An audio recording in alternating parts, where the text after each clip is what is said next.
What's up, everyone? Casey Kasem here, bringing you another episode of Get Real with me. Yes, with me. Anyway, if you don't know, it's the podcast that takes a look behind the scenes of the fantasy football industry through interviews with some of your favorite fantasy football content creators. On this episode, I talked with Brandon Angelo of Audionautix.com. Angelo and I talked about being a self-proclaimed gaming nerd, starting his own website, his version of a spa day, being a track junkie, watching game film, and much more. Follow Angelo on Twitter at Angelo_fantasy and let him know that you listened to this episode. You can follow me on Twitter as well at TheCaseyKasem and this podcast at GetReal_pod. This podcast is a proud member of the DAP Network. I'll also be attending the Fantasy Football Expo in Canton, Ohio from August 12th to August 14th, 2022. So make sure to check out thefantasyfootballexpo.com for ticket info and more. Hope to see you there. On that Saturday, August 13th, I'll also be attending the Draft Night Out event in Canton from noon to 4. Go to draftnightout.com for ticket info and more. And now, here's the episode with Brandon Angelo. Angelo Fantasy right here. We've got a brilliant guest about to make this the best episode of Get Real ever. I think that's going to happen. So let's just start off and talk about growing up. Did you have a relationship with sports? What kind of relationship was that? That's a good question, actually. So I grew up pretty athletic family. I was an athlete myself. I was actually a collegiate sprinter. So I was big into track and field throughout my youth. And I was actually a football player too. That was kind of where my first love was. I ended up not too big. I'm like 5'9". So, unless you're, Tyreek Hill, who I actually have competed against, there's a big difference between guys like me and Tyreek Hill. So for me, it was a lot of fun growing up. Maurice Clarett was actually my favorite player, former Ohio State Buckeye. So I watched a lot of Big Ten football. Grew up in Illinois, in Chicago. So I watched a lot of Big Ten football. Bears fan, unfortunately. So yeah, so my relationship with sports was pretty competitive growing up until my post-collegiate days. About 6 years ago or so was the last time I competed formally. But yeah, I had a pretty good relationship with sports, got into it really early. And then also I got into fantasy football with my friends around, I think I was 17 years old when I joined my first league. And I remember my first round pick was Reggie Bush, and I got laughed at for my whole league. Deservedly so. So yeah, that's I guess a little bit about my sports journey and how I picked Reggie Bush and would never do anything like that again. I mean, we all learn. I think I took probably Gronk or something with my first pick ever because I was like, well, or something like that. So, yeah, we all learn. But it's really interesting to hear about the sports background when it comes to you playing sports and running. Track and field, I think, is an underrated sport. I think that I did that in high school, a little bit in college, but nothing like. Basically, everybody at my school wasn't that great, and I was just the best of the not great people. So, Sure. But it's so awesome to hear that you took that into college and everything as well. Yeah. When you were growing up, did you think that you wanted to do something in sports when you got older, or what was your career plan as a young tyke growing up? Yeah, Case, that's a great question. For me, always I've wanted to be some sort of athlete. My family was all athletes, actually figure skaters. So that was kind of their realm. I didn't really touch the ice, didn't really gravitate much towards it. But yeah, hockey, figure skating was really big in my family. I gravitated more towards basketball and football. And track isn't super big in Illinois, being a Midwest area. So for me, football and basketball, I kind of gravitated towards early on. And then as I got to high school, I kind of dove more into track and field and it turned out okay. So yeah, that's kind of for me, it was a big just learning about more myself, where I kind of fit. If I was gonna be successful in athletics, what realm would that be in? But yeah, for me, it was more football and track than anything, though football was kind of my first love, what I gravitated the most towards.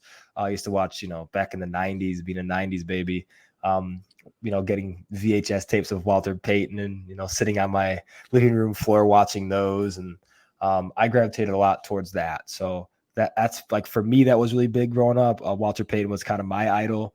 And then I love watching like Maurice Claret and like Ted Ginn Jr. and that Ohio State Buckeyes team and watching the Chicago Bears. But yeah, then track and field kind of took its turn, I guess, and probably high school is when I started to take it a little more seriously. So watching that film on VHS and all that, did that kind of propel you into the love for film that you have now? Yeah, I would say it did. I think for me, it was more of the why behind, what Walter Payton did. Like, why did he do what he did? From like a movement science standpoint. And as a kid, you're just kind of watching those things and marvel. And obviously grew up in the 90s and like near Chicago. So like Michael Jordan. So that was really big, and watching what he did with the Chicago Bulls in the 90s and all of that. So yeah, I think for me, it was big on just watching those guys and wanting to kind of know more, and kind of just that like hunger to learn, I would say. And then when I got out of college, that's when I decided to go into sport and human performance and do my internship and find a career in the field. And so that's what I've been doing since I got out of college. So it's been great, and I've learned a lot about the human body, how it moves, and how like athletes move, and how different types of athlete makes different decisions. So in football, it's obviously a pretty big deal. So I get to kind of use that in my own analysis, and that's been a ton of fun. And when you were playing football, what position did you play, or what positions did you play, and how did you navigate that to get to where you were? Oh man, I was a running back and not a good one either. So I had no cognitive skill set. Like everything just kind of happened way too fast for me at a young age. But I was a running back, played a little receiver, was not very good. So like when we're talking, about speed, yeah, I was pretty quick, but other than that, didn't have the between the ears skill set to be a successful football player at the high school level. But being able to, see all that and be a part of it, do you think that has also been helpful in your progress in the fantasy football space? Yeah, I think definitely just having athletic experience in that sense of being able to be out in the field and just do anything, I think is important from a conceptual standpoint, just understanding like base concepts and things like that. Absolutely, for sure. I think track and field actually, I would say, set me up more so in the fantasy football space than playing football did. So that's a little bit more unique, but I think it really set me up to kind of understand what high level athletes are like. Cause like when you're kind of that near elite level, and you're not quite there, and you see all the other athletes, like the Tyreek Hills in the world, the, Marquise Goodwins, and you run against those guys, compete against them, and realize what that looks like in comparison to you. It's pretty humbling. And B, it's just a really unique perspective, and kind of seeing that like arm's length, literally, up close. And that's really cool, and the cool experience that I've had throughout my career. And when you found fantasy football, because you brought up, the progression to get to fantasy football, Sure. how did you come into the fantasy football? Let's play fantasy football. Oh, that's interesting. So for me, like I was, like I said, 17, played with my buddies, and then I played, kind of same home league throughout college, and got into a couple more leagues. And the more I did, the more I got into it. And then it was like 2019 is when I started to do more like really in-depth research and more film study. And because like for me, like my eye is my job, so I have to have an eye for human movement and angles, and being able to kind of like pinpoint that kind of stuff on a daily basis. So for me, that's what I did a lot of in my career. So I just kind of did that, took it, and just started making like Twitter threads and sharing them, and just kind of my own unique spin on like what these guys are like as prospects. The first few I think was like David Montgomery, like Devin Singletary, Josh Jacobs, Miles Sanders.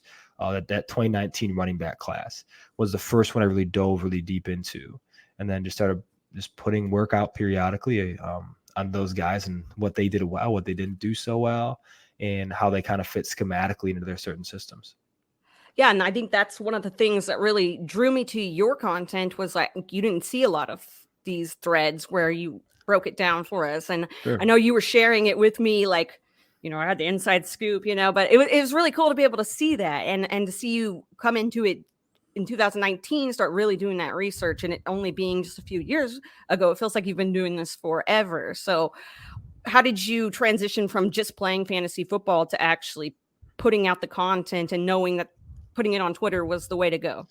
Ooh, that's a really good question too. So it was kind of like a leap of faith, I guess, because like I didn't really plan on doing that. I was having a conversation with my friends, and he's like that's a pretty unique insight. Like, why don't you just post that somewhere? I'm like, where would I post it? Like, I don't like what Reddit. Like, what do I Yeah, right. do here? So he's like, yeah, Twitter has like a bunch of fantasy football stuff, and like I started like looking at it for a few weeks. Like, oh yeah, there's a lot of really cool fantasy football content on there. So I created my account, my Twitter account. And then I just posted the first thing on there. And one of the first things was the first Y series, and that was like why David Montgomery. And he was like my favorite running back prospect in that 2019 class. And now he's Chicago Bear, which is pretty funny. So, but yeah, so that's how I kind of got started. And then after that, I just love the interaction, with people in the space. I think, a lot of people who are in this space are so inviting and cool and just, want to learn like I do. So I think it's just awesome to have those open lines of communication and talk and just kind of see different perspectives on things. And because it's all a game that we all love to play, right? So it's fun to kind of have a voice in that and just kind of see it through. And it being a game that we all love, what is something about that game that we all love that it is like your favorite part of playing the actual game of fantasy football? What is either a setting? Let's look at it this way: either like a setting or a rule or some kind of wrinkle that you really enjoy in a fantasy football league. Oh man, I think it's honestly, I think my favorite thing is competing against my friends. For being honest, I think it kind of keeps us together in a sense when we're kind of growing up. Mm-hmm. And that's what I've really learned is, like now I'm like, man, I'm close to 30. So we're kind of getting older, like we have wives and houses and all this adult stuff going on and mortgages. So it's funny to once a year we like my buddies come from like California and like Nebraska and like just places around the United States to do our annual draft, and that's something I circle on the calendar every year and really look forward to. And especially like I said, like growing up, like we don't get those opportunities to kind of see our friends very much and bond over things. And that's something we all kind of gravitate towards, like with each other. And I think it's really cool. It's been a really cool way to kind of stay in contact and connect and kind of see what each other are doing. And even though it's like once a year, it's one of those dates where all of us kind of circle it on the calendar and look forward to. And yeah, those live drafts with your friends are some of the best times. And there's people that listen to this show that have never participated in one. I've even interviewed people that haven't participated in one before. So what would you say is the appeal of doing an in-person draft like that? Yeah, no, for sure. So I think for me, when we're talking about like the live drafts, and for me, it was just the atmosphere that was a really big deal. Just being able to kind of be in a room with all my friends and the auction kind of adds a different element to it as well. We actually we have an auctioneer, quote unquote. Oh, it's like one of our friends' buddies just loves doing it every year. So we just like pay for his meal and drinks. And so he comes every year and he's our auctioneer. And just that's kind of like a unique wrinkle of our league too, is that's how we do it. We've done that for 6, 7, 8 years. So that's been awesome. And so that's what I really suggest is like doing it that way and kind of legitimizing it in a way. It's not like your normal snake draft. So, right. But yeah, we loved it. It's a ton of fun. We look forward to it every year. I've never done a live auction draft. So that's definitely something to check out and try to get into. Yeah. Yep. Have you done any live dynasty drafts or just redraft or a mix? A little bit of both. So like our home league is actually, it's like a kind of like a modified Devi league essentially. So like we're finishing a rookie draft right now in the last round, but there's 3 rounds of rookie draft.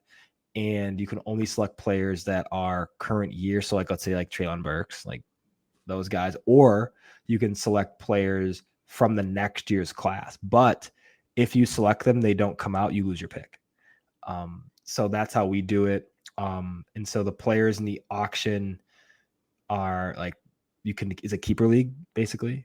So your rookies can be kept for like 5 years versus 4 years for like your normal players and we have it's like half auction, half snake. So like the first 50 picks are auctioned and the rest of them are snake picks. But we have a dollar allotment. I think it's $1,000 for auction, not real money. So $1,000, and then we get 200 tradable dollars per year. So we get to either trade $4. Like this year, I think I have $1,200, or you can only lose $200 a year. So like you can only go below. Like if you're tanking, like my team this year was rebuilding after my rookies aged out, and I got up to $1,200. But some teams that are going all in will mid-season will spend money on, like let's say like Devontae Adams, for example, and will get down like to $805 or so, or $800, to try to maximize their potential winning a championship.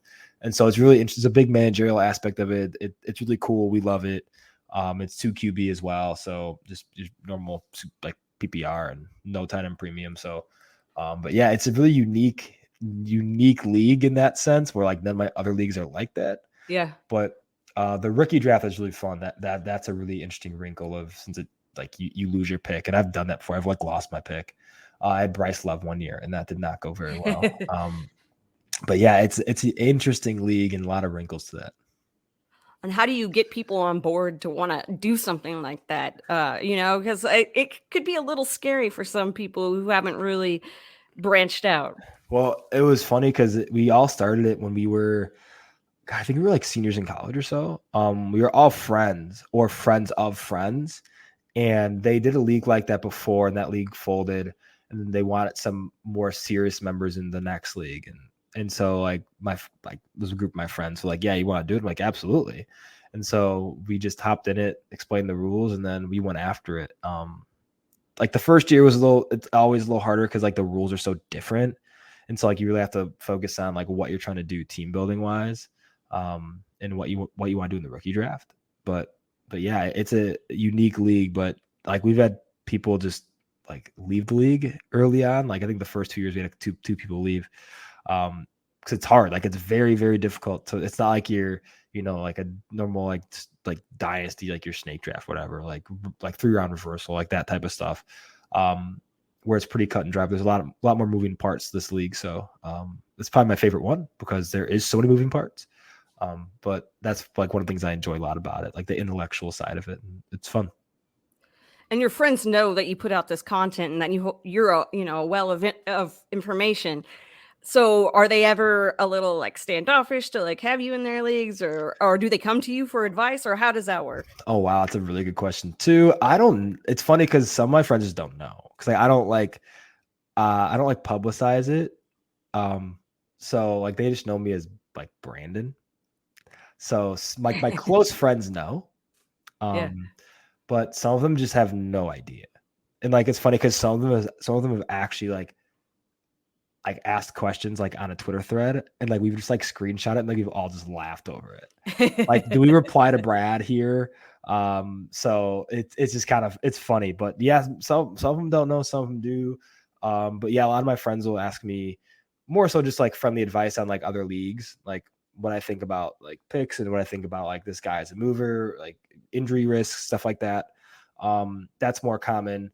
But no, like none of my friends, like they've all loved it. It's been kind of something else for us to connect over, and it's been really cool for sure.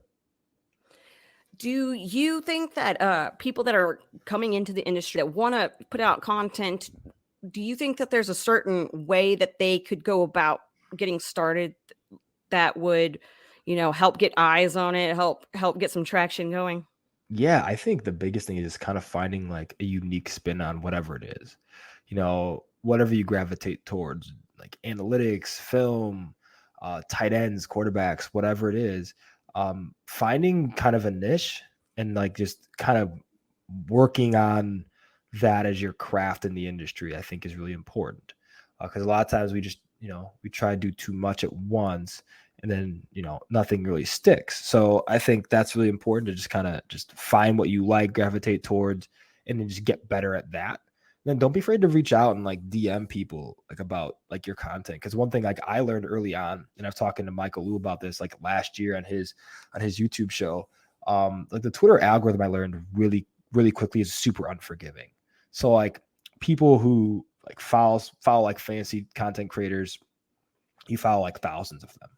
Literally. Mm-hmm. So on like Friday, Saturday, Sunday, when like people post a lot of content, like your post might be just seen like once or might not be seen at all because so many people on the timeline are just posting content, right?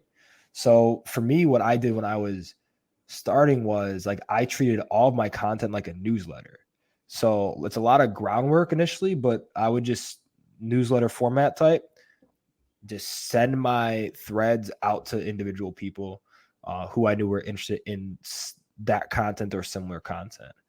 Um, More so to get them to like understand like, hey, this is, you know, what I'm doing. This is the type of content that, and so they'll follow you, and then, you know, then the train will just keep rolling on. So it's like for me, like from a marketing standpoint, that's a really big deal, is getting people to see you. Like that's really important. Like it doesn't matter what kind of content you have. If you can't see the content, you can have the best content in the world. You can have the most unique spin of anyone in any industry, but if no one knows about it, then it's totally irrelevant. So, and Twitter is very hard because there's so much going on all the time. But really just like sending it to people, letting them look at it, and also like don't be like not being afraid to reach out to people who are like well established in the industry, like guys who have like 50,000 followers, and see if you can connect with them and pick their brain a bit and network in that sense. That's important. But really, I think the biggest thing from a marketing perspective is just not being afraid to do the groundwork to just get your content going, especially if you have something pretty unique, like just being able to have conversations, like send it to, you know, if you send your content to 100 people and like 15 reply, well, that's 15 people who might, you know, look at your content from there on and gravitate towards it. And you keep building on that, and 15 more and 15 more and 15 more. And then eventually you'll build like a network of people who will want to consume your content in any way, shape, or form, paid or unpaid. They'll want to just keep like rocking with you and just watching what you do and enjoying the journey. And that's a really important piece, is, you know, people get caught up in like, oh my gosh, like no one's like I'm getting no engagement on this, like I'm getting no retweets. Like, don't worry. Like it takes, that stuff takes a long time. Like, especially like if you're really new to it. Like for me, like that's like what I majored in college. So that was a little bit easier, I think, for me, because that was what like I like studied in terms of trend lines and what we like, what's best in what industries, and how to do that. And, you know, but also as for me, it was just being myself and just being, you know, being as unique as can be, and just kind of finding a niche. And you brought up college. So what have you taken from your college experience with you into this fantasy football creation of awesome content that you put out? What are some things that you took from college that you brought over Yeah. with you? Oh man, I think just the diversity in how you can market, that's a big one. I have 2 degrees in sports management, so that was kind of where I guess my academia kind of led me to. But really, just understanding the diversity and how you can reach people. Obviously, we have Twitter. That's a big one. But now we have like so many more streams of communication, like Instagram and TikTok and Facebook and YouTube, Patreon. So there's so many more things we can be doing in order to reach people, and more avenues in terms of how we can view content, and how we view content, how we consume content, how we can create content. So like now, like TikTok's becoming a big one because it's awesome. It's super short. People can consume a ton of information in a little bit of time. Like I can watch 8 TikToks in a minute, right? My wife loves TikTok. That's perfect, right? And if you get good enough at any of that, like that's going to be a great avenue for you to explore. And you can just kind of add on. For me, I started with Twitter, obviously, and then I went from Twitter to you know, building my own website, and then doing it that way. But yeah, I think really just kind of just diversifying your I guess your reach in terms of marketing, like what you're trying to achieve, and then also not being afraid to like go into different avenues of content creation, like TikTok, Twitter, Instagram, and kind of putting yourself out there in multiple lanes. And you brought up something that I was going to bring up, is the website. Sure. And Yeah. how you went from Twitter to creating your own website. Did you write or put any content out anywhere else prior to putting out your own website, or did you decide to go with your own website from the start? Yeah, I actually put out content for, I think it was in 2019 after I started, for Dynasty Nerds. Um, Garrett Price, the guys over there do a great job. They're awesome people. But yeah, I did that first. And then um, like for me, like it was kind of during COVID when I kind of wanted to just look more into it, I had more time in my hands, essentially, like all of us did. Yeah. Um, and I was like, you know what, in a couple of years, I might want to do a website. And I'm like, oh my gosh, I'm doing nothing. It's like a Monday afternoon. So I'm like, let's just get started on it. And so I just, figured out how to web develop over COVID. That was really productive of me. It took a ton of time, but it was totally worth it. But learning how to web develop, then also learning, how to, I guess, create the content for the website as opposed to for Twitter, because Twitter allows you, however many characters it is, and it's not a lot. So if like for Twitter, I was like, all right, we're just gonna cut all this short and just like chop it down, chop it down, chop it down. And then the website, I can be like, oh wow, like I can do whatever I want in terms of the content and how long it is and what am I using. And so I had to learn how to integrate GIFs into the website. And so that was a big one for me, is just like that's what I did on Twitter, is just all GIFs. Because I like the idea of the moving picture rather than like the video, essentially the video clip.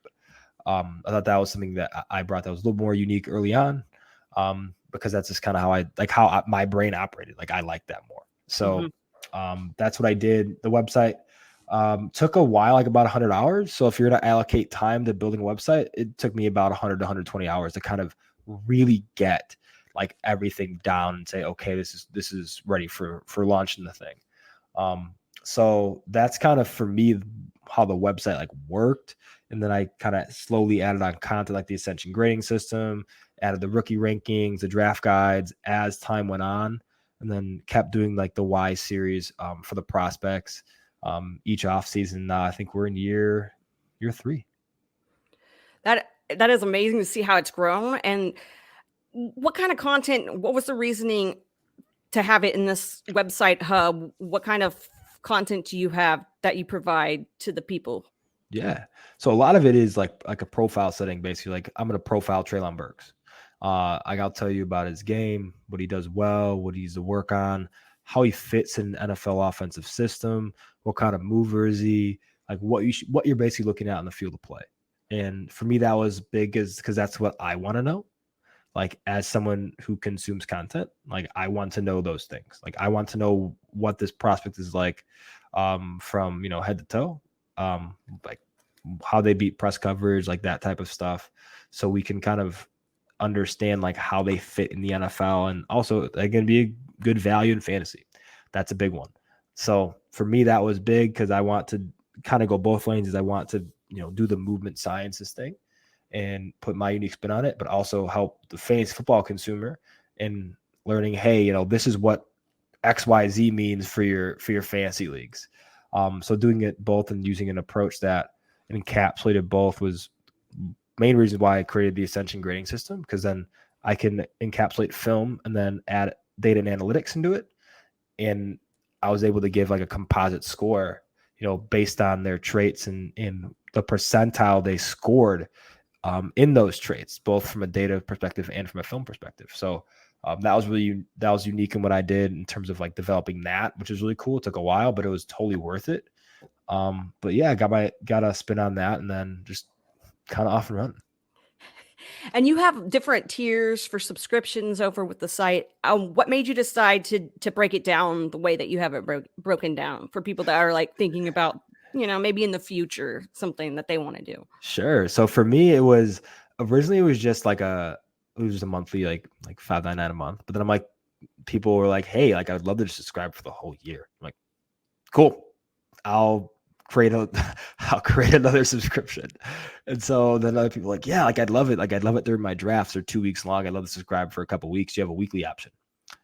Cool, but I will. So I just, went on the site, learned how to do the weekly option, just clicked it, and there we go. So I have like a weekly option. It's like I think it's $1.79 a week. Then a monthly option, like $5.99 a month, and then like a yearly option, which is cheaper, is like $50 a year. So for me, that was, when looking at how much I wanted to charge, really had to deal with like the resources that I like. When people like, when you pay for something, the number one thing you understand is how much does that product cost to make. Hmm. Not even the time, like how much does the physical product cost to make? So like the website in general, the technology I use to create the GIFs, editing the video clips and all that stuff, like that stuff takes a lot of time, and as my wife would tell you, a lot of money. So for me, that factored into and weighed into my decision to to make the content paid rather than free. And if someone doesn't have a lot of time, do you think that maybe this is something, creating your own website might not be the best bet at the beginning, and or how would you go about it if you're like swamped at the moment? You don't have time to focus your energy completely on building a website. Sure. I think Patreon's a good way to do it. I think I've heard good things. Um, I've heard their fees are sometimes a little tough, but I think, you're not doing this for like financial gain.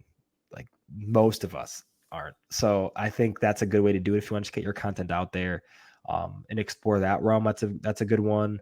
More of a forum type setting. There's some like WordPress, like there's a couple more forum type websites that are easier in terms of setup. And like for me, like I did mine from a blank canvas essentially.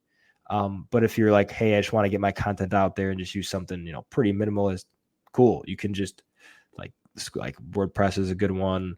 YouTube channel, which I finally dove into. I think that's a really good way to start. Mm-hmm. I should have done that way sooner. But I think that's a really good way to start and just kind of understand like, hey, like where am I at in this space? What do I want to achieve with this? And what kind of audience do I want to reach?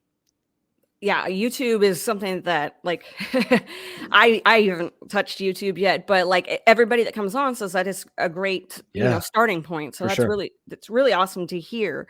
And especially how, technology and how things have grown, and with COVID and everything, more and more people have gotten into putting out content, right? Because you were Right. talking about having the time to do it. When you first started out, was there something that you wish somebody would have told you about putting out content that you would like to pass on to the people Oof. listening? Man, I think the number one thing is like just be prepared to just fail and be prepared to just take it all and just scrap it and do it again. I think that's the number one thing is nothing's gonna be perfect, but be okay with it not being perfect. Just be okay with it being yourself. I think that's the number one thing is, we try very hard to cater to what our audience like wants and needs, but we rarely cater to our own self and what we think the best version of, like you is really. And I think that's the biggest thing for me was like, I want to just be myself early on. And I think that's kind of rang true in all my work and my content. But I think that's the one thing it's hard to do. It's scary. But I think from that perspective, that's the number one piece of advice I'd have is just don't be afraid to like just be yourself and be unique in the space and just create what you want to create. Like don't create something because someone else is creating it or you think this is the best thing to create for your audience. Just create because you think it's cool. Like and you enjoy doing it. Because then once you Exactly. do that, people kind of understand passion really well. Hmm. Human beings we're interesting creatures in the sense where like we really truly understand people when they have like a drive or aspiration or a passion towards something, and it speaks in work. It really does. The difference, like that's why Picasso's Picasso, and you can this difference between Picasso and your high school art student, right? So that's kind of the big difference is like understanding quality of work, and people put out quality work when they're passionate about the work that they want to put quality in. So I Hmm. think that's a big one for me.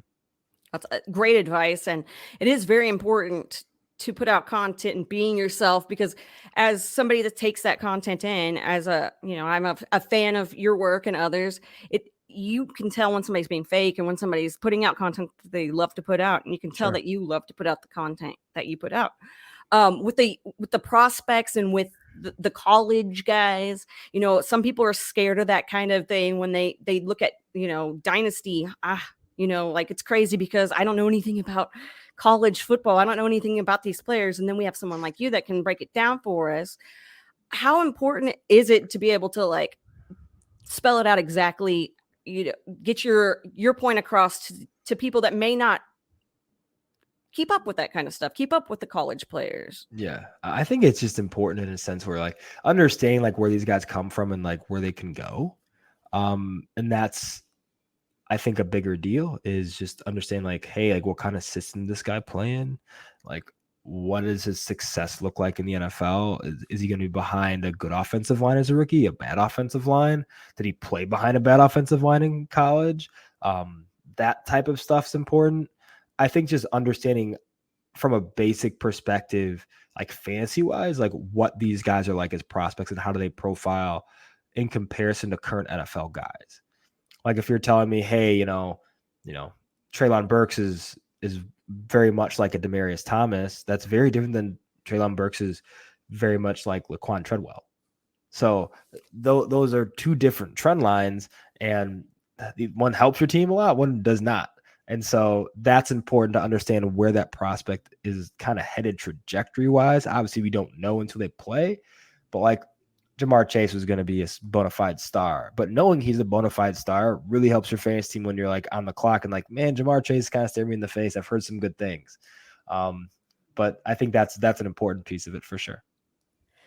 And when people take your advice, when you put out this content and you explain each player with your breakdown, and it's and the moving pictures, as you said, because we love that. When you put that content out and people tell you like, thank you so much for putting this content out, thank you for helping me out, how does that make you feel when you get that kind of feedback? Oh, I think it's humbling, man. It's awesome. I think it's fun. I think that's what makes it that's what makes everybody who creates anything continue to do it. Is you do it essentially like for your own drive and passion, but you also do it for your audience in a sense, where you're wanting to like keep raising the bar in terms of what you're putting out, so everybody enjoys it. And that I think that's a lot of fun for me is when people, like pop in my DMs or whatever and say, hey man, thank you so much. I won my league last year because I took XYZ in round 2. And I remember we talked about that. So like that stuff's a lot of fun, man. I mean, everybody does this for fun. Like no one does this. Like no one plays fantasy football for a full-time job. That like 99% of people do not. So I think it's great to be able to just shop it out with people like me.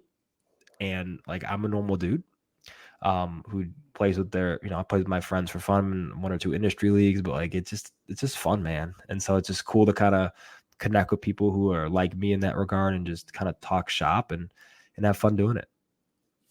And the whole Twitter community, I mean, just there, let alone like other communities that I don't even know anything about because I'm on Twitter and I know you listed all the fun platforms that there are out there, but the Twitter community, the fantasy football community, whether you're in the industry or you're just a fan of, people's content, it's so tight knit and cool to see like, how everybody has each other's back. And I don't want to say everybody, but for the most part, let's just fantasy football people are A+ people. So how cool is it to see that there are so many people that are like-minded as you, have the same kind of like hobby / Sure. fun putting out this awesome content kind of stuff?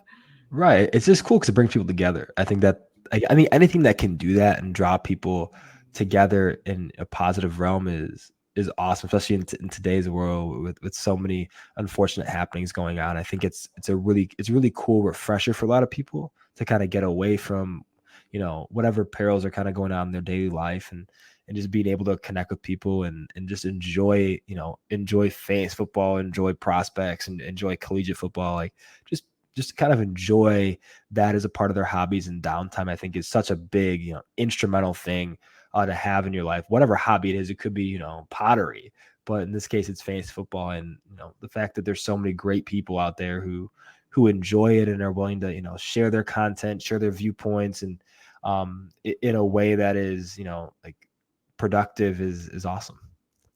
It is. And it's so cool to be able to see, different viewpoints and kind of, have, like you said, chop it up. When you go on podcasts, like guest on other people's podcasts, it's completely different than podcasting on your own. Sure. When you jump on with somebody, how do you go into preparing yourself for being on another person's podcast? Oh God, I'm an over analyzer in that sense too. So I'm an over preparer.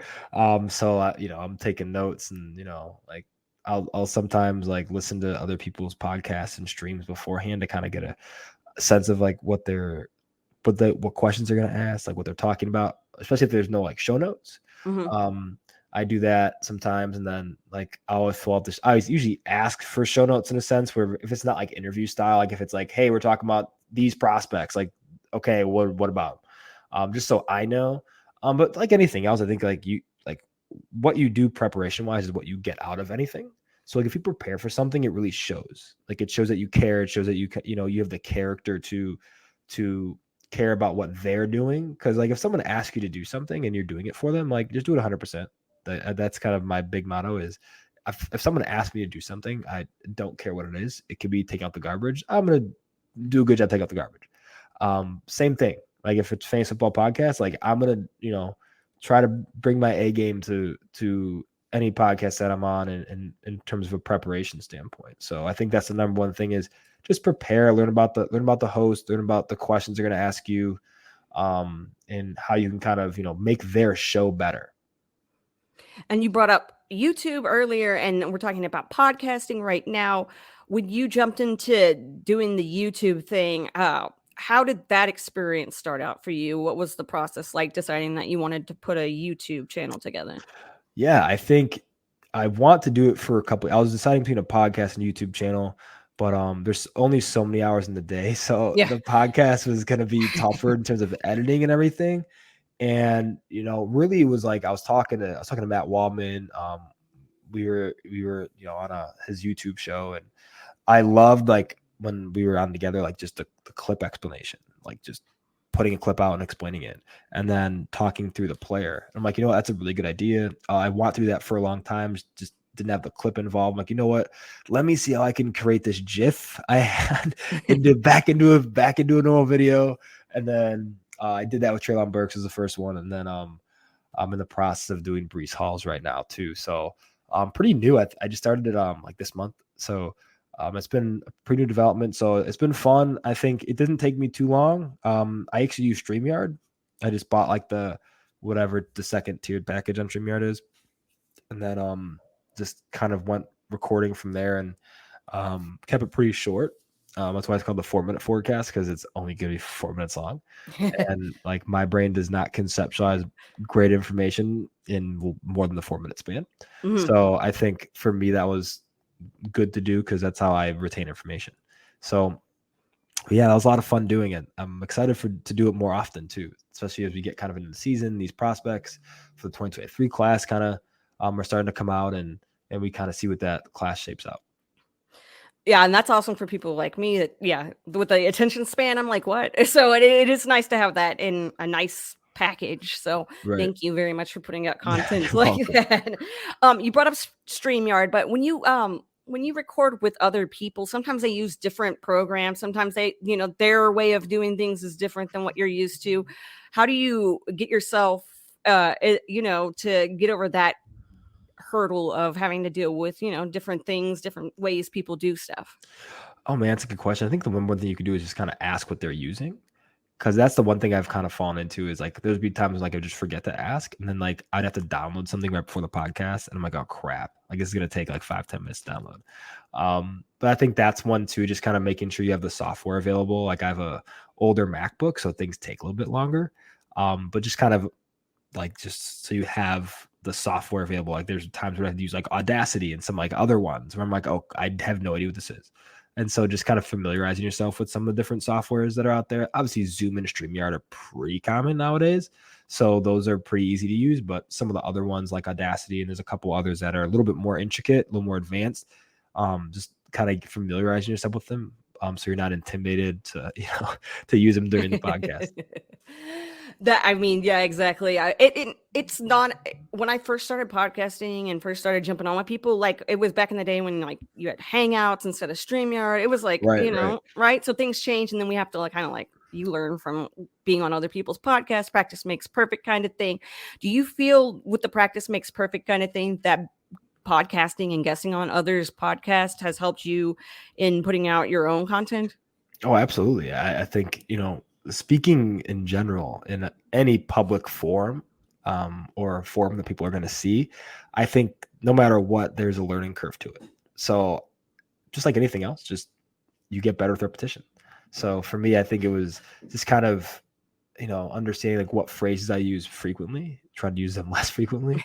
And just, sometimes like for me, like slowing down my speech was a big one. Cause like when I get excited about something, I just kind of ramble. My wife's like, what are you talking about? But for me, that was kind of a big one. But everybody kind of has their like gaps to fill, I think, in I guess communication and public speaking. So I think it just really helped me just understand like what my gaps were, how to better fill them. Because it sucks. Like, but I just listened to my podcast that I was on. And I'm like, God, I sound terrible. But like, there's sometimes when I just take things away from it that I didn't like and just try to better it the next time and just continue to do it. And well, okay, you brought your wife up, so let's bring her into this picture real quick. How does she feel about you putting out all this fantasy football content and your site and everything? What is her thoughts with that? Oh, she's like the most supportive woman ever. So I totally love her for that because it's a hobby. So, but it's like anything else. Like you have to kind of pick and choose, like when you're going to do X, Y, Z. So, for me, like she's super supportive whenever especially during like football Sundays, huge deal. Like she knows like that's like my day to myself essentially, right? That's my spa day. But yeah, it's just kind of, she's kind of goes with the flow. Like if I have a podcast or something, I just try to schedule it in a time when we're not going to be doing something together. I think that's always tough too, is balancing everything. Cause I have, we have work and we have work, we have our like our daily lives, we have fantasy football, and then, we have whatever other hobbies we have. So I try to schedule it around that. It's sometimes difficult, but as you kind of get used to it, it doesn't, it's not too bad. But yeah, she's really supportive in all of it, and definitely love her for it. That's awesome to hear. Yeah, I used to ask people all kinds of questions like, how do you keep your relationship, great and everything, Yeah. because I was trying to learn. So I'm like Yeah, asking any sure. of It's you a good ask. question. I mean, it really is like family and friends and everything else, trying to balance everything sometimes can feel like a lot. So how do you make sure that you don't get yourself burned out or too overwhelmed with stuff? I think not being afraid to just kind of back off and shut it down. I think that's one thing that like we have to, as a society, Americans are really poor at doing that, right? We just kind of work until we get old enough to not work, and then we're like, oh my gosh, I'm so burned out. Like this is terrible. We're like 65 years old. But I think in general, like just being honest with yourself of like, man, like it was a tough week. I don't think I want to create content this week. Or like when I'm traveling for work, I'm like, nah, I'm just gonna focus on like being here for work. And just being present in that sense. And that's a difficult thing, especially like when you kind of catch the wave and be like, man, like I'm feeling it right now. Like I'm going to create all this stuff. And then, like 4 weeks later, like, gosh, I am so tired. So just being able to take time for yourself is super important. Like whether it's you go on vacation, just like a mental break for a couple of weeks, whatever it is, just don't be afraid to do that. Because like initially I'm like, oh my gosh, like people are going to be like, whoa, where's my content? Like, especially like the subscribe to the website. But like, I'm like, people understand, like it's not like if it's not your full-time job, like it's not just take breaks. Like it's not, it's okay to be a human being. So I think that's important. And just being able to, do everything else outside of whatever your hobby is, fantasy, whatever, knitting, like being able to take breaks from it and being able to just like go outside, take walks, go visit your family, go hang out with your friends.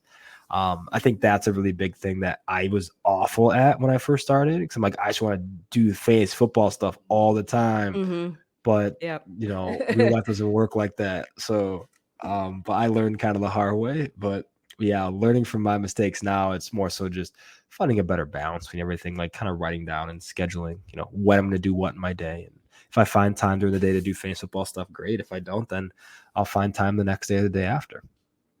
And you're going to put out better content when you're in that 100%. kind of in a refreshed mindset where you're not like, oh my gosh, I have to do this. Like, right. Yeah. And that, again, I had that same issue when I first started doing stuff. I was just like, go, go, go, go, go. And then it was like, oh my gosh, before you know it, you're like, what am I even doing? All I'm doing is this. And my, my wife and my family and everybody else is just on the back burner. So yeah, no, don't do that. But hobbies, yes, hobbies are important to have other things besides just fantasy football? And what are some things that you enjoy doing in your free time? Oh my gosh, it's a great question. I would say in general, I'm still a big like track junkie. So like I watch a lot of track and field. Um, like reading articles, things like that. Like I don't honestly don't have a ton of spare time, especially in the summers. My summers are usually pretty busy and packed. Um, but generally just, I think just for me, I try to just better myself at my crafts in general, like my day-to-day job. And also just, trying to be a better husband and like just doing things around the house and just kind of enjoying my time and planning vacations and things like that. But just pretty normal. Like I don't have a ton of time to like sit down and like do a lot of extra stuff besides like if I do like fantasy football stuff, like I'll like that's probably the one thing I'll go towards immediately for like my primary hobby. But like when I was a kid or in college, I played a lot of video games, played a lot of League of Legends, a lot of League of Legends. And my dog is actually named after my favorite League of Legends character. So my wife didn't know it until after we named her. Was not happy, but it's okay. Name What's your stuck. dog's name? Poppy. All right. So, yep, Poppy, this little soldier of Valerian. There you go. But yeah, so that was huge. I'm a big gaming nerd. Had to tone that down a little bit. But yeah, that was probably I would say that was a big hobby of mine growing up and in college and even post college. Just a ton of video games, League of Legends, like Call of Duty with my friends, things like that, like Rainbow Six. But not as much anymore. I'm getting a little older, so we're moving more towards the more adult hobbies, like fantasy. So, but no, it's all in good fun. But yeah, I mean that was definitely a big one for me growing up. You brought up vacations. So is there a vacation that you've gone on that has been your favorite vacation? And is there a spot that you'd like to go to that you haven't been to yet? Favorite vacation. So for me, I think my favorite vacations were Cancun, Door County, Wisconsin was awesome. Kind of like a rustic, small little town, like with cool little shops, and you can kind of hang out in the water and get a boat. That was cool. Galena, Illinois is one too. That for those of you guys and girls who are near Illinois, it's kind of like a small little town. Get a boat in the water and just kind of hang out. Also, for where I want to go, Italy, definitely Italy. Like Oh yeah, Italy's, I've been to Italy. Yeah. yeah, Italy's. My wife's been more than a few times, so I haven't. So I really want to go. Probably the next couple of years. That's kind of on my bucket list. Man, you're gonna have a blast. We were there. It flooded. We were there in Venice when it flooded. It was like really What? crazy. Yeah, that was a whole thing. But we went there for our honeymoon. That's And then, cool. yeah, it's That's really pretty. So awesome. you're gonna enjoy it when you go. So yeah, you have to go. Awesome. Yeah, I definitely plan on going. That's awesome. That is awesome. Oh, let's talk about just like fantasy football in general, just like overall fantasy football. What is your favorite position to talk about in fantasy football? I'd say running backs for sure. I think there's so many different like archetypes of running backs nowadays. Like before, like your running back was like your traditional like two down grinder, like in the mid 2000s. But now like running backs are, like secondary or tertiary options in the passing game, like primary options in the passing game, like CMC and like Alvin Kamara.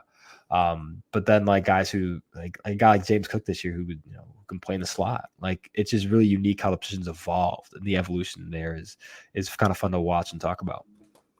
And is there a position that you're kind of they're okay, but they're not my favorite. Sure. I don't know. I think all of them are pretty unique. I think tight end is interesting because unless like I think if unless you are a primary receiving option, there's not a ton of relevance. Like Kyle Pitts profiles as a guy who's going to be a primary receiving option on the NFL offense. So he's someone that's probably really relevant. But like, it's tough. Like, I'm a Bears fan. Like Cole Kmet. Cole Kmet's cool. Like he's good, but like it's like he's not going to be a primary receiving option in the NFL.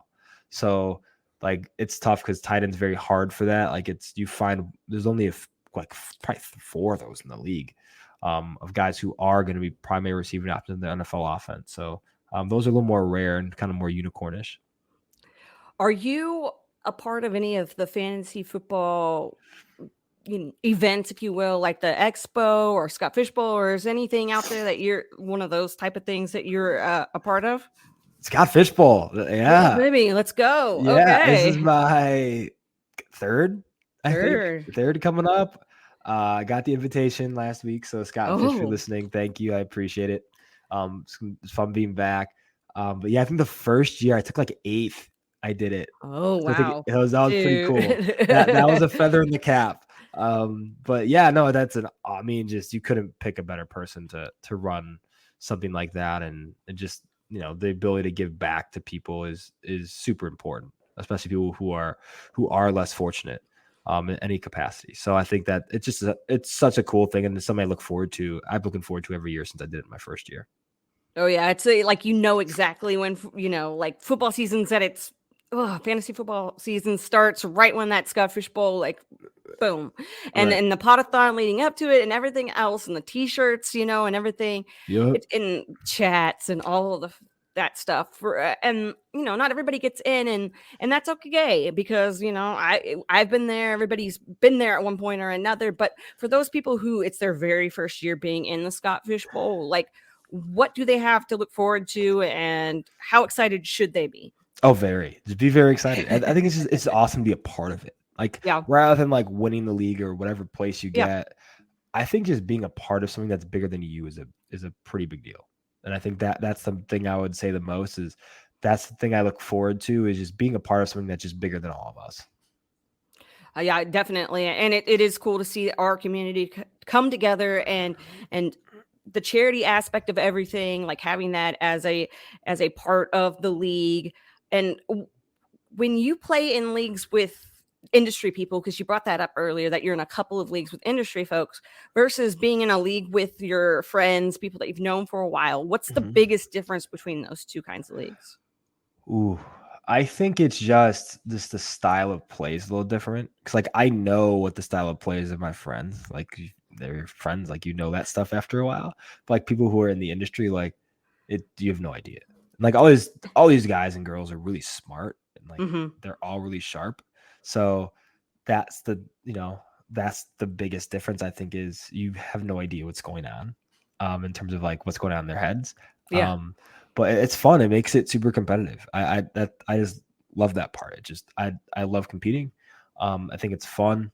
So yeah, I think that's definitely probably the biggest thing, is you just don't know. You don't know how someone's going to attack this round, or what players are on their board in this type of format. And because everything's different, like different scoring things, like if tight end premium versus, one QB, like your board might look completely different. But like in your home league, like it probably doesn't matter as much. Like some people in the league are just going to draft the same way.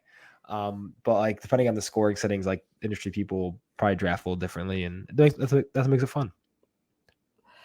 Yeah, I mean, it is so awesome to be able to be in a league with one type, and not know what's going to happen, and then to do the strategy of trying to figure out how people think. Like, so when you do dynasty leagues, are you a big fan of trading? Yeah, I am actually, especially like in like you're basically your first draft. I think trading back's a really good way to accumulate capital. I'm a big like get your guy person. Like I just want to get the guys I have the most faith in, especially early on. Like I want to win. Like I want to win pretty soon. So yeah, I like to trade if the price is right. And trading back more than trading up, I would say in your first drafts, I think is really important. Rookie drafts in particular, like trying to more so actually rookie drafts for me trading up. Cause like I'll trade capital because I know like this is a guy that is in my tier, like in one of my tiers. So I'm like, all right, this is a guy, this is a tier break, need to go get him. And that's really important to have in like a startup or in a rookie draft, is just having having tiers. Because then like when I guess different than having rankings, because like rankings are it's numerical, like 1 through 20, whatever. But like tiers are like, all right, if my last of my tier 2 guys probably is going to go in the next couple picks, I know I should probably aggressively trade up to get him, because there's a pretty big drop off between my tier 2 and tier 3 receivers, let's say. And so That's something I do is look at it from that standpoint. Is like I just try to aggressively target guys within my tiers, and then I try to trade back a lot in the middle rounds and accumulate, because there's always guys that fall into like, the 7th, 8th, 9th round. So those are big rounds in startups where you see a lot of really good players fall because their age is a big one, or the offense they play in or injury. So, like the guys like, let's say T.Y. Hilton, who's not done, like you can get him in like the 14th round. Like there's some guys that might be some pretty big values. Robert Woods because of the injury. But like there's a couple others too, like Adam Thielen and Brandon Cooks are yearly values. Yeah. It feels like, but like guys like that where like you can trade back to get guys who are going to be productive, especially in near term. Like I'd much rather do that and than take a guy in a similar tier early. Bringing up your track past, and we brought up Tyreek Hill. You brought him up earlier, and how quick he is. Is there anybody in the NFL that you think you could beat in a foot race? That I don't know. God. I mean, would it have to be a lineman, like a offensive line, like at the center, or what? No, man, that's funny and a good question. Currently, man, I don't know. Like currently, like back in the day. Maybe. We could hold our own against. Yeah, we could hold our own against, I think, everybody, but probably like 3 or 4 guys. Yeah, but no, no, we ain't got all that. Like, no, I feel like Gronk might like just give up. Oh yeah, okay. There you go. He's like, if I can't beat Rob Gronkowski now, yeah, like, that'd be tough. There you go. We got it. That's funny, but, those dudes are really, really fast. Yeah. Raheem Mostert's legit too. That dude can scoot. Who are some guys that you really like watching, like their running style? Sure. Kamara, for one, he's my probably favorite player in the league. I like Dave Montgomery, just the tenacity and like how he attacks every down. Nick Chubb, I think he's super unique. Jonathan Taylor, like Christian McCaffrey, just the fluidity of McCaffrey and everything, everything he does. I think like rookies, like my favorite rookies to watch on film were probably like Keontae Ingram. Like he really stood out to me in terms of just watching him play. I like just his style of play. Next year, I think guys like Jahmyr Gibbs, like Bijan Robinson, obviously. And another guy like Lou Nichols, who's a Central Michigan dude. Like he's a stud, and I just love watching him play. But yeah, there's quite a few guys I love just watching them stylistically, and it's just fun to watch them on film. And I know that you were on with Fantasy Stock Exchange, because I had Bush on a couple episodes back, and I know that you guys were talking about the draft prior to the draft, and I know that there was somebody you didn't want the Bears to draft. I don't remember who it was, but I know there was somebody that you were like, if they take them in the second round, blah blah blah blah blah. So how was their draft after all said and done? How was the draft? First it was Christian Watson. That was the guy I did not want in the draft. They did not, which was good. I thought they did a great job. They got Brisker. They got they got some guys I think on defense they're gonna help them out. And they're gonna be rebuilding. So I'm not super concerned about this year. I want to see them kind of aggressively target receivers in free agency because Justin Fields throwing to Darnell Mooney, Byron Pringle, like St. Brown, not the really good St. Brown, Cole Kmet. So it's just like you want to see that offense kind of take the next steps. So I think that's going to be more of a next year thing. But I like their draft. I like Ryan Poles. I think he's going to do a good job. It's just kind of, one of those things where you just got to be patient and just kind of hope it happens. Is there a Bears player that you really thought was going to have a better career than they had? Somebody that you kind of were in on? I think for like injury, I think Johnny Knox. I think that was super tough to see with his vertebra injury. And I thought he was awesome. He was really fun to watch. Others, I think it's really sad to see what happened to Tariq Cohen. I think that was really tough. But yeah, I think going back, dating back a long time, like Cade McNown was I think the one that comes to mind. Like the quarterback at UCLA, like everybody thought he was gonna be like the next like dual threat dude, and he was terrible. But I think that was probably the one I would say it sticks out the most. Oh, yeah. I don't. want to talk any more about sad things that have happened to players. Let's talk Sure, about sure. good things that have happened to players. I want to know, is there like a play or something that sticks out to you that you remember either seeing live, I don't know, or on TV, somewhere that was like something that stood out to you and was something that stuck with you? Absolutely. I think Devin Hester returning the kick in the Super Bowl against the Colts. That was probably one of the best moments of my childhood. Because like when you grow up in Chicago, when you're Chicago, like those moments are so big. Like Michael Jordan, like hitting the game winner against the Jazz, like that was that type of moment for me as a child. It was like seeing Devin Hester on that stage. Because everybody, like that was everybody was waiting for if the Bears received the football, is like watching Devin Hester. That's all anyone wanted to do on a Sunday. Like he was literally like, he was a athlete that you just dropped everything to watch. And there's very few of those ever. And the fact that like I got to watch one of those in my childhood, and like every kid want to wear the number 23 in the Chicago suburbs. But like that was a really big deal, is everybody want to be Devin Hester. So that was awesome to watch him return that for a touchdown. And I remember it was awesome, like my little TV in my room. And I was like going nuts with my little potato chips and freaking guac or whatever I had. But man, that was a super cool moment. And I've been to a lot of really cool sporting events, but that was, even watching it on TV, that was awesome. I mean, it sounds awesome. I remember, because I'm a Cowboys fan, so I remember Nice. being. Is it?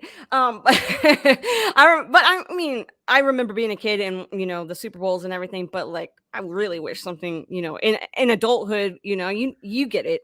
You Yeah. wish that that you had a moment that you could grasp onto in adulthood.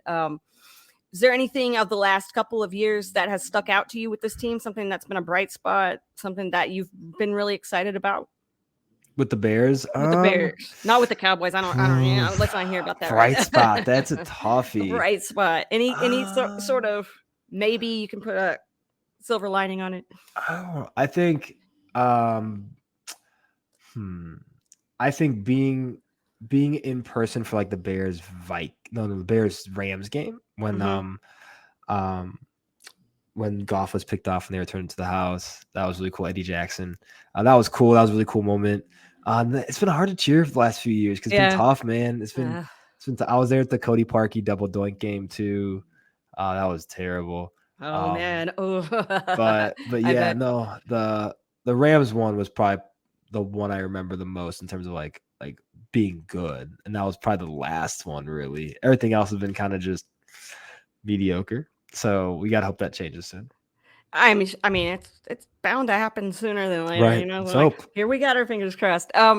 So are there any other teams that you kind of feel like maybe they're not your team, but there are teams that you were like, hey, I like to watch them? Yeah, Eagles for sure. I'm a huge Devontae Smith and Jalen Hurts fan. So I'm watching them over the last couple of years, and Jalen Hurts has been on the team, and now they have Devontae and now AJ Brown, and I'm kind of a pseudo Eagles fan because I have a lot of them in my dynasty rosters. So, but yeah, no, they're really fun to watch. I'm excited to see what they do this year and see if Jalen Hurts kind of takes that next leap. I mean, that's kind of talking trash about the Cowboys again. Like we were trying not to talk about the Cowboys, but then we're like, oh well, this team that. I'm just kidding. I can't be a hater. I like Smith. I've picked up a couple shares, so I'm happy. Yeah, I like to watch the player. Maybe not the team, but I'll watch the player. for sure. But how is watching football with you? And if I was to sit down next to you, what's watching football with Angelo like? Oh man, I'm like, this is kind of what you get. I'm pretty calm. Like, I'm not like, some of my friends just like screaming at TV. I'm like, dude, you gotta like relax. Like, it ain't like that. But no, I just hang out, just eat my food, whatever, chill. I usually watch games in our living room with my dog and just hang out, but pretty chill. Just, it's a normal experience. I'm not someone who like can't talk during games, but I do have like my computer going too with like, like NFL Sunday Ticket. That type of thing. So like I have like my computer going, I have my TV going, then I have a monitor going too. So that's like the one thing you'd probably recognize. So you're one of those guys that actually watches football when it's on, or I've interviewed a few people that are like, I can't watch it. And, I'll go back and look at plays and stuff, but I can't Right. watch it as it's happening. How are you? Is that how you are? You watch it? Oh, I watch it all. Yeah, yeah. I watch, and like I'll record games if I miss them. Like if I'm out of town for a wedding or something, Mm-hmm. I'll like record a game or watch it on Game Pass afterwards. But yeah, I like to watch games. Like I don't like to know the score of my fantasy games until I watch the games actually happen to unfold.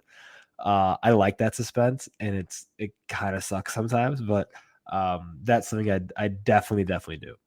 How do you keep yourself from being that score watcher? Because I mean, it's hard It's for me. hard, yeah. It's tough. I don't know. I just like to watch the games. I'm a big like football nerd in that sense, where I just like to watch football. Mhm. So that kind of keeps it easier for me. But yeah, it's really, especially like when you're in the playoffs and stuff. That's just so tough, so Yeah. tough. But in the regular season, it's not as hard. Yeah. Well, I mean, I love to watch football, and I am a score watcher, so it's Right. really, yeah. So maybe we'll figure out exactly how we can keep Right. me away from my phone. Like I'm gonna have to throw it across the way, but Right. um, so Monday night games. Do you ever get any like really close down to the wire games that you can think of? That like even last season, was there any of those nail biters where you were Oof. trying to figure out if you're gonna win or not? Yeah, actually, God, when was it? It was actually a Bears game, I remember. I needed David Montgomery to score like 10 points, and he did. But it was like barely, I think. But there's a Barely. couple No other pun ones that intended. were, yeah, there's a couple others that were pretty close. I remember that like I was like, it was like to get into the playoffs, basically. No, it was to actually get the first overall pick. Because Ah. like how it works in our league is like, um, if you're fourth place, like the first person out of the playoffs, you get the first overall pick. And so like I had the fourth pick because I was comfortably losing, and I'm like I need to accumulate some capital here. So I traded with the guy who I thought was going to get like basically be sixth place, and I had to like watch to see if it was going to happen because I was like my race for Bijan Robinson essentially. And so that was so nerve wracking, but yeah, so they didn't score as many points as they needed to. So I got Bijan Robinson out of it. So it was super cool. That was fun It and nerve sounds like, wracking. yeah, that's some of the funnest, most Right. fun For sure. times. Yeah, I love it. I like that being on edge thing. I don't know, the Yeah. adrenaline rush. Yeah, Yep. we like that as competitive people. So Yep. that's why we like tracking everything so much. I'm so happy to have you on the show with me. I'm so glad that I got to actually know more about you, For and sure.